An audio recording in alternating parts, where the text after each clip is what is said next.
Some people answer questions through science, but I would rather answer big questions through philosophy. That's why today I will not give you statistics, numbers, or any of those. I'll share ideas because of my love for ideas. So I'm going to ask you a couple of questions, and I want you to answer them truthfully to yourself. Have you ever questioned what's the meaning of life? Why do we live? Why are we here? Are your answers motivating or not? Because when I was 12 years old, my answers were bleak. So that's why today I'll talk to you about how I started to give my life a meaning. So here's how recognizing the absurdity of life might make your life experience something paradoxically meaningful. Ever since I was a child, my grandparents have taken care of me. My grandpa, who I call Papa René, has always been the most crucial person in my life. He was my dad, my mom, my best friend. He was my definition of love. And one day he was diagnosed with a brain tumor. And that's when I started to ask myself, why did he get sick if he was so healthy? Why do we die? And for that matter, why do we live? And even though I was 12 years old at the time, I came to the conclusion that nothing made sense. And just think about it. What logical reasoning do you find on a giant rock that floats among many other rocks in a huge galaxy that we don't know exactly how it was created or why it was created? I mean, just look at this picture. This picture was taken by the Bollinger one in the 1990s. Here, Earth is a tiny, really tiny blue dot in space. And this blue dot shows us how significant and insignificant our existence truly is. And even though I find this idea beautiful, I also find that this is kind of proof of how paradoxical and absurd life is. So now,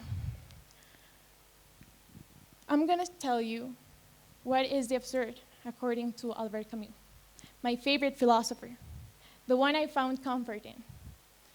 He is a philosopher whose work is related with existentialism. He is the main expositor behind the ideas of the absurd. He presents this idea in his works, The Stranger, The Rebel, The Myth of Sisyphus, and many others.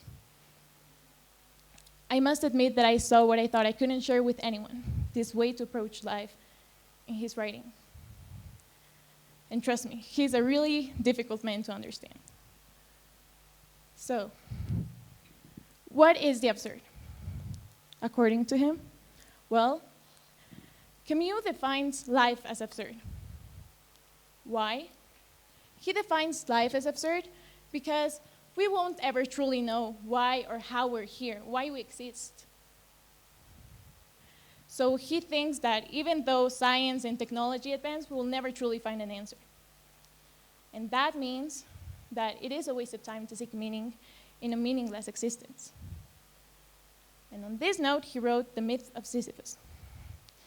Probably some of you are familiar with the myth of Sisyphus, but on this myth, Sisyphus is the king of the Greek city of Ephyra, and he cheats death 2 times by tricking the gods, which was a terrible decision because Zeus captures him and condemns him into a terrible punishment.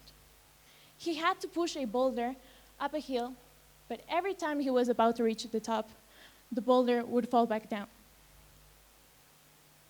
And many people, principally Camus, saw this myth as an allegory for life, where we live in a cycle of waking up, going to work, or do whatever to kill time, and go back to sleep. And that's just our daily routine. So you might be asking yourselves, what should we do facing this scenario? What options do we have? Well, Camus gives us 3 options. The first one, okay, I don't want to see faces, but the first one is suicide. Why? Because it's the actually only way to get out of the absurd. But he sees suicide as a coward act. Why? Well, because we're not facing or questioning the absurd, we're just escaping. The second option he presents is what he calls a leap of faith, which is having some religious belief that leads us to find answers to unanswerable questions. And although many people choose to find meaning in their religion and do actually find it, this option wasn't acceptable for Camus, since he believed that having some religious belief just was a distraction to how meaningless and absurd life actually is. And the one I want you to focus on is rebellion. Recognition, sorry. Recognition, which is acknowledging the absurd, which makes us want to revolt. As the outrage and protest against our tragic predetermined condition, which is death. And this ultimately leads us to rebel against the absurd, saying no to our absurd existence and saying yes to more desirable existences. So, this makes us an absurd hero.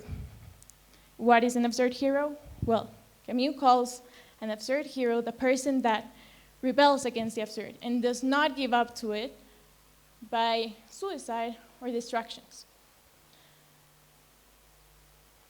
Now I'm going to tell you what is exactly a rebel, according to Camus. Camus defines a rebel as someone that fights against the absurd by giving their life a meaning. Living a meaningful life in a meaningless existence. So this way, as rebels, we don't look for a meaning, we create one. And this means that we enjoy struggle. Why? Because only by enjoying struggle, only by going through struggle, we can actually enjoy good moments. And on that note, Camus said that struggle is enough to fill a man's heart, and that we must imagine Sisyphus as happy. Because he is creating a meaning, pushing that boulder up a hill every single time, knowing his tragic predetermined condition. And on that note, we know that life is meaningless. It's completely random, unless we decide to give it a meaning. So that's why I'm grateful for having such a meaningful person as my grandpa.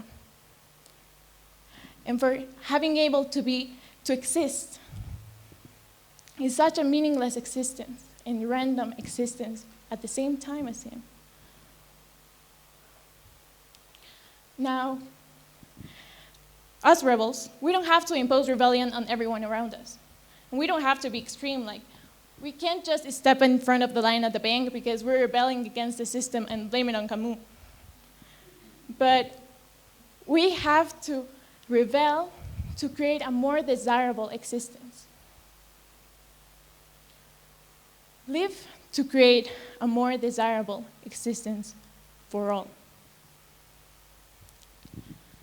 So, after I started to live through the absurd of Camus and not as my pessimistic 12-year-old self, I started to be grateful for my victories and losses because they simply happened and because they represented a struggle. I stopped doing things because I had to and because I actually wanted to, like being here. And that is the most beautiful idea for me. So next time you think about giving up to the absurd, you should ask this Albert Camus question. Should I kill myself or get a cup of coffee? Which to me, it means, should you give up to the absurd or recognize it and do something about it? Perhaps become a rebel and get a cup of coffee. And on that note, I'm going to get a cup of coffee. Thank you.